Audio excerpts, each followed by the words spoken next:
why I eat more food on my rest days than I do on my training days. So this was an interesting video, and I highly recommend you go and watch it first before you listen to this. When it comes to creating a calorie deficit, we all know that we need to eat less than we burn. But where you put those calories definitely does matter. But if you go into Calorie Cycle, these are just some of my thoughts and just my thought pattern around where they should go.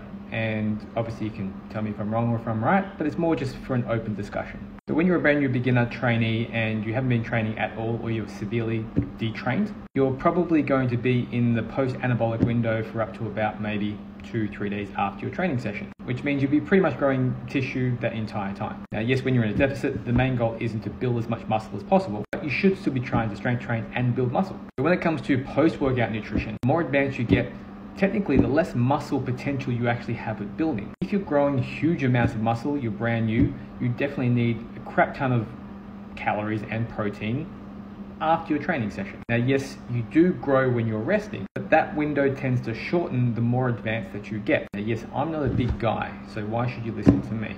Here are my thoughts.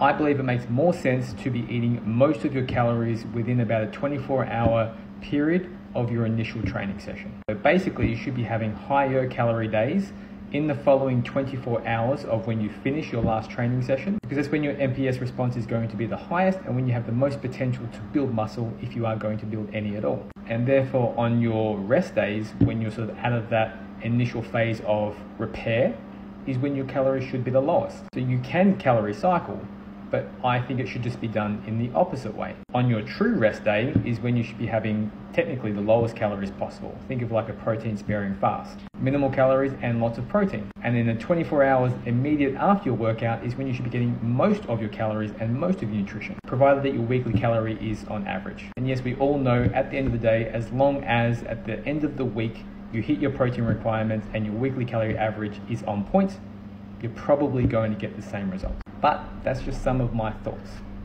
Let me know what you think in the comments below.